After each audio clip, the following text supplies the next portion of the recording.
بازارهای شهر دوشنبه روز 7 سپتامبر دیگر بار در خود را برای مشتریان باز کردند. مقامات دوشنبه روز پیش از این به طور ناگهانی تمام بازارهای بزرگ پایتخت را بستند و گفتند که این کار را برای پاکیزه کردن بازارها در آستانه روز استقلال انجام دادند.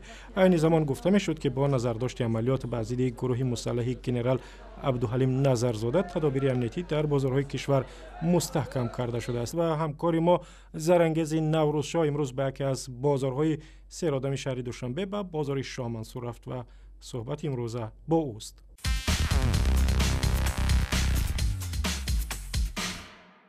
زرنگز، بعد از باز شدن امروز وضع در بازارها چگونه بود؟ بازار شاه منصور پایتخت هم امروز 7 سپتامبر در قطار چندین بازارهای بزرگ دیگری شهر که دیروز بسته شده بودند به کار شروع کرد، ولی طور فروشنده ها و مسئولین بازار میگویند امروز بازار واقعا نسبتا کم آدمتر است نظر به روزهای دیگر. در ضمن یک روز بسته شدن بازار و کمی تغییر یافتن نرخ هم سبب شد که برخی از مردم نمیدونم از هراس اینکه نرخ میتوانند باز بالاتر روند کوشش کردن برای زندگی یک ماهه خود انواع نیاز اول رو خریداری کنند و دیروز وقتی بازارها بسته بود بازارهای خود پر از آدم بود و بسیاری ها کارتوشکا و پیاز و آرد رو با خلطه می‌خریدند. و یک روز بسته ماندن بازارهای پرآدم دوشنبه به قیمت‌ها تاثیر نگذاشته است؟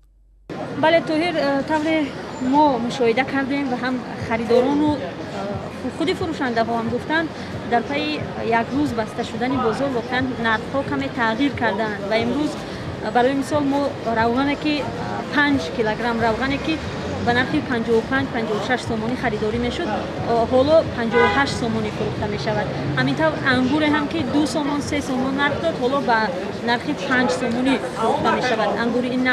انگور نوعی خوب.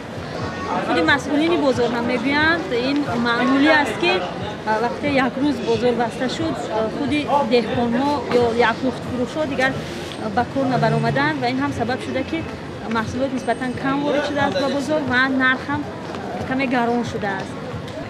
مسئولین بازار هم سبب بالاروی را در کم وارد شدن مال و محصولات در این یک روز از جانب دهقان یا یخلخت فروش‌ها به بازار ارزیابی میکنند که وقتی هم مال و محصولات کم شد دیگر نرخ هم کمی بالا می رود، اما آنها وعده میدهند که تو روز تشغیل از 9 سپتامبر یا همین روزهای نزدیک کوشش میکنند نرخ بازار را هم تنظیم کنند و از بالا رفتن نرخ نگه دارند.